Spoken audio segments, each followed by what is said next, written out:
Hi hello friends, welcome back to my channel. இன்றைக்கி என்ன video அப்படின்னு பார்த்தீங்கன்னா, இன்றைக்கி வந்து நான் சென்னைக்கு கிளம்பிட்டேன். எதுக்காக சென்னை போகிறேன், ஏன் போகிறேன் அப்படின்றத என்னோடய வீடியோ ஃபுல்லாக பார்த்து தெரிஞ்சுக்கோங்க. ஸோ சென்னை கிளம்புறதுக்கு முன்னாடி வந்து பார்த்திங்கன்னா, எனக்கு வந்து மதுரையில் ஹாஸ்பிட்டலில் வந்து ஒரு அப்பாயின்மெண்ட் இருந்துச்சு. ஸோ ஹாஸ்பிட்டலில் போயிட்டு டேப்லெட்ஸ்லாம் வாங்கிட்டு அதுக்கப்புறம் நான் வீட்டுக்கு வந்தேன். வீட்டுக்கு வந்தோன்னே சரியான டயர்ட் ஆகிடுச்சு. ஒரு 3 மணிக்கிட்ட வந்தேன். டயர்ட் ஆகிடுச்சு. சரி ஒரு 2 மணி நேரம் நேப் எடுக்கலாம் அப்படின்னு சொல்லிட்டு தூங்கிட்டு எழுந்திரிச்சு பார்த்தா திடீர்னு 6 மணி ஆகிடுச்சு. 9 மணிக்கு நமக்கு ட்ரெயின் அப்படின்னு சொல்லிட்டு டக்குன்னு வீட்டில் இருந்த பாத்திரம் அதெல்லாம் விளக்கிட்டு அப்புறம் கொஞ்சம் பெருக்கிற வேலை அதெல்லாம் இருந்துச்சு. அதெல்லாம் முடிச்சுட்டு அதுக்கப்புறமே பேக் பண்ணிட்டு கிளம்பிட்டேன். நான் வந்து பார்த்திங்கன்னா அம்மா வீட்டுக்கு தான் போகிறேன். ஸோ அண்ணா வந்து கூப்பிட்டுருந்தாங்க வா அப்படின்னு சொல்லிட்டு, நானும் போய் கிட்டத்தட்ட ஒரு 2 வருஷம் ஆகிடுச்சு அப்படின்னு சொல்கிறனால சரி நானும் வரேன் அப்படின்னு சொல்லிட்டு கிளம்பியாச்சு. ரயில்வே ஸ்டேஷனில் வர்றது பார்த்திங்கன்னா என் ஹஸ்பண்ட் கிடையாது. அவர் வந்து ஆல்ரெடி சென்னைக்கு வந்து ட்ரிப் போயிட்டார். அதனால் அவரோட ஃப்ரெண்டு தான் வந்து என்னை ரயில்வே ஸ்டேஷனில் ட்ராப் பண்ணிட்டு அவங்க போனாங்க. நான் போனோடனே வந்து பார்த்திங்கன்னா கீழே வந்து கொஞ்சம் வயசானவங்க பேக் பெயின் இருக்குமா, நீங்கள் உங்கள் சீட்டுக்கு போகிறீங்களா அப்படின்னு சொல்லி கேட்டாங்க. சரின்னு ஓகேன்னு சொல்லிட்டு நான் மேலே போய்ட்டு அங்கே நான் வீட்டிலேருந்து சப்பாத்தி தக்காளி தொக்குலாம் எடுத்துகிட்டு போயிட்டு நல்லா சாப்பிட்டுட்டு அதுக்கப்புறமேட்டு மார்னிங் வந்து சென்னை ரீச் ஆகிட்டேன். என் ஹஸ்பண்ட் வந்து எப்போவுமே சென்னைக்கு சவாரி போனாங்க அப்படின்னா என்னோடய வீட்டில் தான் ஸ்டே பண்ணுவாங்க. ஸோ அதே மாதிரி அவங்க இருந்தாங்க. இல்லைனா அண்ணா வந்து தான் எப்போவுமே பிக் பண்ணுவாங்க. இப்போ ஹஸ்பண்ட்றதுனால அவர் வந்து என்னை பிக் பண்ணிவிட்டு வீட்டுக்கு போகணும். வீட்டுக்கு போனோடனே பார்த்திங்கன்னா இந்த 2 செல்லக்குட்டிங்களும் இருந்துச்சுங்க. 2 செல்லக்குட்டிங்களை பார்த்தோன்னே வந்து டிப்ரெஷனே போன மாதிரி இருந்துச்சு.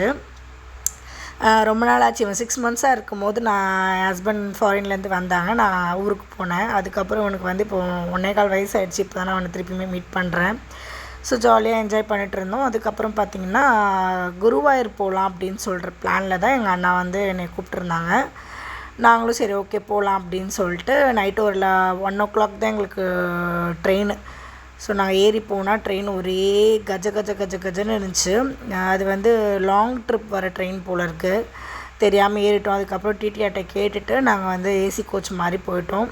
அதுக்கப்புறம் நாங்கள் அங்கே திருவனந்தபுரம் ரீச் ஆனோடனே அங்கேருந்து ஒரு ஆட்டோ பிடிச்சி குருவாயூர் போனோம். குருவாயூர் போய்ட்டு ஹோட்டலில் பாப்பாங்களாம் செம்ம டயர்டு தூங்கிட்டாங்க. அன்றைக்கி ஈவினிங் வந்து பார்த்திங்கன்னா மம்மியூர் அப்படின்னு சொல்லிட்டு ஏதோ ஒரு டெம்பிளு.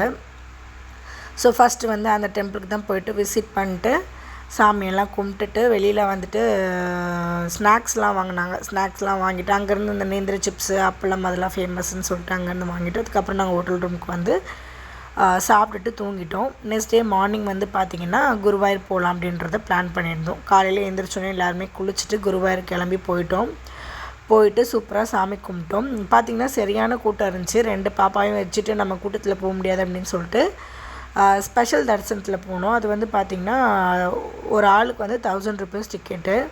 நாங்கள் 5 பேர் போயிருந்தோம். ஸோ போயிட்டு சாமியெல்லாம் கும்பிட்டுட்டு ட்ரெயின் ஏறி திருப்பி நாங்கள் வீட்டுக்கு வந்துட்டோம். வந்ததுக்கப்புறம் எங்கள் அண்ணியோட சிஸ்டர் வந்து குன்றத்தூர் போகலாம் அப்படின்னு சொல்லி கூப்பிட்டாங்க. நானுமே வந்து அத்தனை வருஷமாக சென்னையில் இருந்து பிறந்து வளர்ந்துருக்கேன். எனக்கு குன்றத்தூர் போனதே இல்லை. சரி வாங்க போகலாம் அப்படின்னு சொல்லிட்டு 2 பேருமே போயிட்டு நல்லா சாமி கும்பிட்டுட்டு திருப்பி வீட்டுக்கு வந்துட்டோம். அன்றைக்கி நைட்டு வந்து பார்த்திங்கன்னா எனக்கு திருப்பி சென்னையிலேருந்து ஊருக்கு ட்ரெயின். ஸோ நான் வந்து ட்ரெயின் ஏறி வந்தேன். இது வந்து ஒரு 2 டேஸ் ட்ரிப்பு தான். குருவாயூர் போயிட்டு வந்து அதுக்கப்புறமேட்டு 1 டே வந்து குன்றத்தூர் போயிட்டு வந்து அதுக்கப்புறம் ஒரு 1 வீக் கிட்ட அம்மா வீட்டில் இருந்துட்டு நான் சென்னையிலேருந்து வீட்டுக்கு கிளம்பி வந்துட்டேன். ஸோ இந்த ட்ரிப் வந்து எனக்கு சூப்பராக போச்சு. ஜாலியாக என்ஜாய் பண்ணேன். ரொம்ப நாள் கழிச்சு பசங்களோட ஜாலியாக என்ஜாய் பண்ணேன் கைஸ். ஸோ இன்னொரு சந்திக்கிறேன். பாய்.